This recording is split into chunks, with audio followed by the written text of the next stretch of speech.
سيبت سيبت.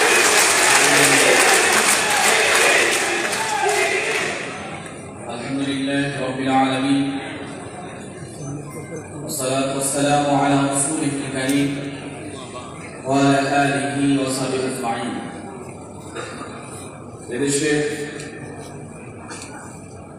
তাওহীদি জনতার প্রিয় সংগঠন, মানবতার মুক্তিকামী প্রিয় কাফেলা বাংলাদেশ জামাত ইসলামী ঢাকা মহানগর দক্ষিণের চকবাজার থানার উদ্যোগে আয়োজিত আজকের এই সুধী সমাবেশ, আজকের এই সমাবেশের প্রধান অতিথি আমাদের সকলের শ্রদ্ধাভাজন অভিভাবক, বাংলাদেশ জামাত ইসলামের 14 আমির ডাক্তার শফিকুর রহমান, উপস্থিত ইসলামী ছাত্র শিবিরের সাবেক কেন্দ্রীয় সভাপতিবৃন্দ, অন্যান্য নেতৃবৃন্দ এবং প্রিয় উপস্থিতি, আপনারা জানেন 24-এর আন্দোলন আমাদের জাতির ইতিহাসকে পাল্টে দিয়েছে। ঠিক, একটি নতুন ইতিহাস আমরা দেখতে পাচ্ছি। হাসিনা এবং তার রেজিমের দুঃশাসনে গড়ে ওঠা পাহাড় সম জুলুমকে ছাত্র জনতা আন্দোলনের মধ্য দিয়ে ধসিয়ে দেওয়ার মাধ্যমে তাদেরকে দেশ থেকে বিতাড়িত করেছে। আপনারা জানেন এই দুঃশাসন আমাদের জাতিকে খণ্ড বিখণ্ড করে পৃথিবীর মানচিত্র থেকে আমাদের যে অবস্থান, সে অবস্থানকে অনিশ্চিত করেছে তারা। আমরা দেখেছি তারা আমাদেরকে, যদি আমাদের এই আন্দোলনের কথা বলি, 24-এর আন্দোলন, রাজপথে যেভাবে নিরস্ত্র সাধারণ ছাত্রদেরকে রাষ্ট্রীয় সকল অস্ত্রের মাধ্যমে হত্যা করা হয়েছে, ইতিহাসের কোন একটি নজির খুঁজে পাওয়া যাবে না। আমরা লাশের সারি দেখেছি, ছাত্র জনতার লাশের সারি, প্রশাসন বাহিনী যেভাবে আওয়ামী বাহিনীতে পরিণত হলে একটি জাতির ন্যাক্কার ইতিহাস হতে পারে, এটাও আমরা দেখেছি। এই অবস্থিতি আপনাদেরকে শুধু এতটুকু বলতে চাই, আমাদেরকে অনেক বড় করে স্বপ্ন দেখতে হবে।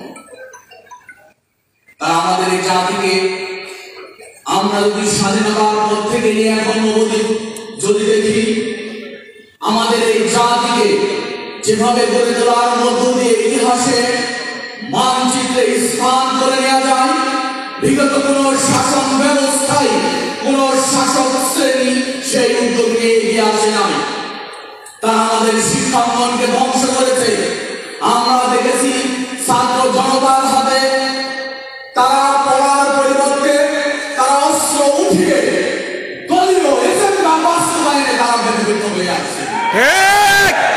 কাজেই তারা একটি জাতিকে, আমরা বলতেই পারি আমাদের এই জাতিকে নির্মমভাবে তারা হত্যা করেছে।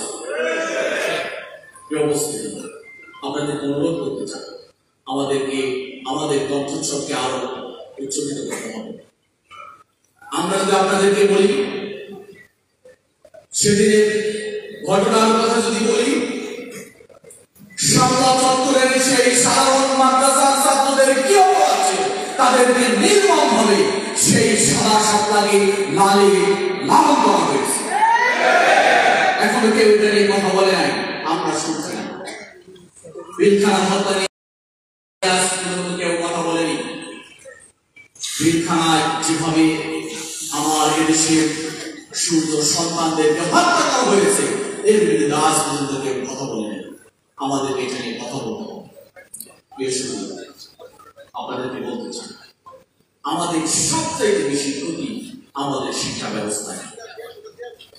আমাদের শিক্ষা ব্যবস্থায় এমন কিছু চিন্তার সংযুক্তি ছিল। এর মধ্য দিয়ে একটি জাতি মাথা উঁচু করে মেরুদণ্ড শক্ত করে প্রতিপত্তি হয়ে গড়ে ওঠার পরিবর্তে অন্যের দাবিদার হয়ে গড়ে উঠেছে। এটা কে করেছে আমরা জানি, হাসিনা এবং তার ফ্যাসিস্টরা এটা করেছে।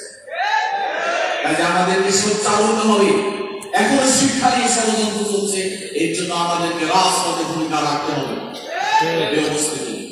শুধু শেষ কথা বলতে চাই, আমরা যদি একটি সমাজ বিপ্লবের স্বপ্ন দেখি, সমাজ পরিবর্তনের স্বপ্ন দেখি, তাহলে ইনসাফ থাকবে। সেই ইনসাফের ভূমিকায় এই জাতিকে যদি কেউ নেতৃত্ব দেয়, তাহলে আমরা স্পষ্ট করে বলতে পারি তার নাম বাংলাদেশ জামাত ইসলামী, তার নাম বাংলাদেশ ইসলামী ছাত্র শিবির। আমরা সেই ইনসাফ প্রতিষ্ঠার আন্দোলনে রাজপথে থেকে নতুন যে ইতিহাস আমাদের সামনে হাত ছাড়িয়ে রাখে, আমরা সেই জাতির আকাঙ্ক্ষা পূরণে সমৃদ্ধ বাংলাদেশে আমরাই নেতৃত্ব দিতে চাই, আমরাই জাতি গঠন করতে চাই, আমরাই এই ইতিহাস পরিবর্তন করে নতুন আরেকটি ইতিহাসের জন্ম দিতে চাই। আজকে মব জাস্টিসের কথা বলা হচ্ছে, বিচার বহির্ভূত হত্যার কথা বলা হচ্ছে। যদি বিচার বহির্ভূত হত্যার ইতিহাস সামনে আনা হয়, হাসিনা এবং তার ফ্যাসিস্ট রেজিম তারাই আমাদের নেতৃবৃন্দকে হত্যা করার মধ্য দিয়ে ইতিহাসে এক নেককার ইতিহাস রচনা করে গেছে। কাজে আসুন আমরা সোচ্চার হই, জাতি গঠনে আমরা ভূমিকা রাখি। আপনারা যারা ব্যবসায়ী শ্রেণী আছেন, আপনাদের মধ্যে অনুরোধ রাখতে চাই, ইনসাফবিহীন কখনোই এদেশে শান্তি, সমৃদ্ধি এবং দেশ গঠন হতে পারে না। আমরা সেই ইনসাফের পক্ষে থাকতে চাই, ইনসাফ কায়েমের আন্দোলনে সামনে থেকে আমরা ভূমিকা রাখতে চাই। সকলকে অসংখ্য ধন্যবাদ। আসসালামু আলাইকুম ওয়া রাহমাতুল্লাহ।